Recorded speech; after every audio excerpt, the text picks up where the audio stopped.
Hazrat, there is a hadith.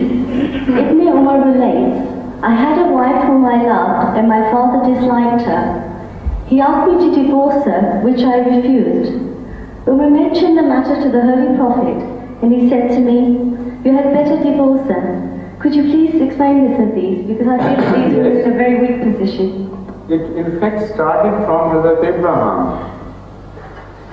Hazrat Abraham, according to Hazrat Muhammad Mustafa sallallahu alaihi wasallam, left a message for his son to change, to divorce the first wife and have another wife.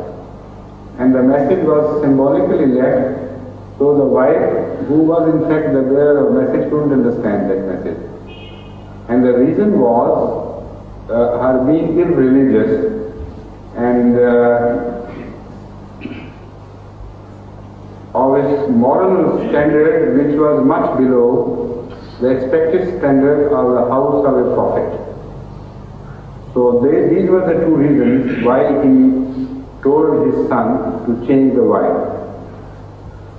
And these are the main reasons for which a father can advise the boy to divorce a wife and go for another one. Never for another reason.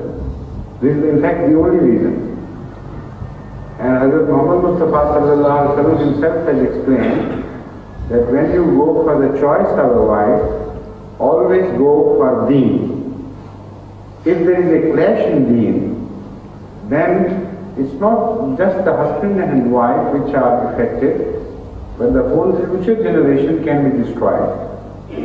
So for that reason, sentimental values have to be sacrificed over this more important issue, which affects your progeny for generation after generation.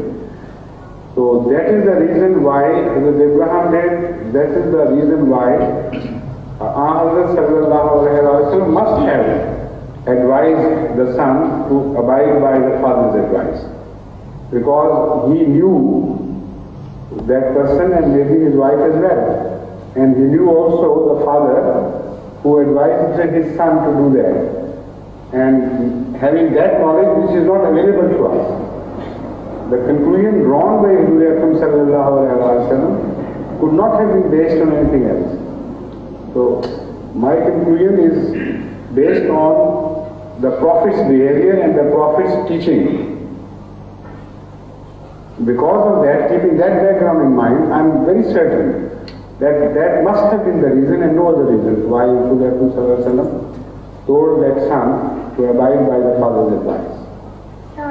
Yes, please.